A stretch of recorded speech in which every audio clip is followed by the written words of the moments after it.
Hi friends, welcome back to Rani's kitchen. నేను మీ రాణి. Friends, ఈరోజు recipe వచ్చేసి కొబ్బరి రైస్ అండి. కొబ్బరి అన్నం కమ్మగా చాలా బాగుంటుంది. ఆ ప్రాసెస్ అంతా చూద్దాం. వీడియోని ఫస్ట్ నుంచి లాస్ట్ వరకు స్కిప్ చేయకుండా చూడండి. పల్లీలు, జీడిపప్పులు వేసి 1 కప్పు పచ్చి కొబ్బరితో చాలా కమ్మగా సింపుల్గా చేసేసుకోవచ్చండి. కర్రీ ఏం చేయాలో తోచినప్పుడు అప్పటికప్పుడే ఈ కొబ్బరి రైస్ అనేది చేసి సర్వ్ చేసుకోవచ్చు. చాలా టేస్టీగా ఉంటుంది. ఇంకా ప్రాసెస్లోకి వెళ్ళిపోదాం. ముందుగా స్టవ్ ఆన్ చేసి కళాయి పెట్టుకోండి. 1 టేబుల్ స్పూన్ ఆయిల్, 2 టేబుల్ స్పూన్లు నెయ్యి వేసుకోండి. ఇవి బాగా కాగిన తర్వాత వేరుశనగ పలుకుల్ని 2-3 టేబుల్ స్పూన్లు వేసుకుని బాగా ఫ్రై చేయండి. ఫ్లేమ్ సిమ్లో పెట్టుకుని లో ఫ్లేమ్లో వీటిని దోరగా ఫ్రై చేయండి. ఇవి బాగా ఫ్రై అయిన తర్వాత జీడిపప్పు పలుకుల్ని కూడా ఒక 10-12 వేసుకుని బాగా ఫ్రై చేయండి.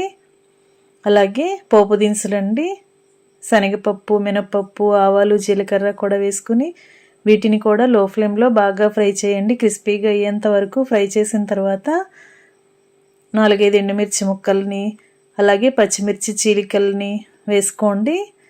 మనం కారం వేయకుండా ఈ పచ్చిమిర్చి, ఎండుమిర్చి ఘాటుతోనే రైస్ అంతా టేస్టీగా ఉంటుందండి.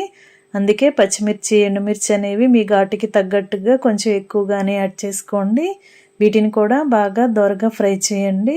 ఇలా బాగా ఫ్రై అవుతుంది కదా, ఈ టైంలో కొంచెం కరివేపాకు కూడా వేసుకుని దీనిని కూడా చిటపట్లాడేంత వరకు బాగా ఫ్రై చేయండి.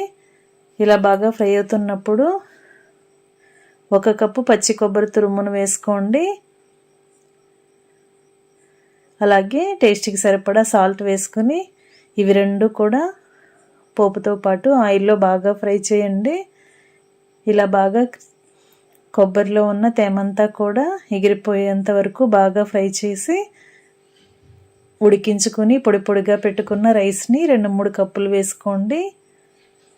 రైస్ అనేది ముందుగానే మనం ఇలా ఉడికించి పెట్టుకోవచ్చండి. లేదంటే మార్నింగ్ ప్రిపేర్ చేసుకున్న రైస్, మిగిలిన రైస్తో కూడా ఇది చేసుకోవచ్చు.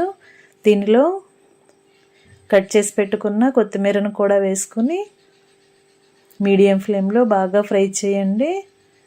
రైస్ అంతా కూడా పొడిలాడుతూ వచ్చేంత వరకు బాగా ఫ్రై చేసిన తర్వాత 1 టీ స్పూన్ జీలకర్ర పొడి, 1 అర టీ స్పూన్ మిరియాల పొడి కూడా వేసుకుని ఇవి రెండు కూడా రైస్లో కలిసేంత వరకు బాగా కలపండి.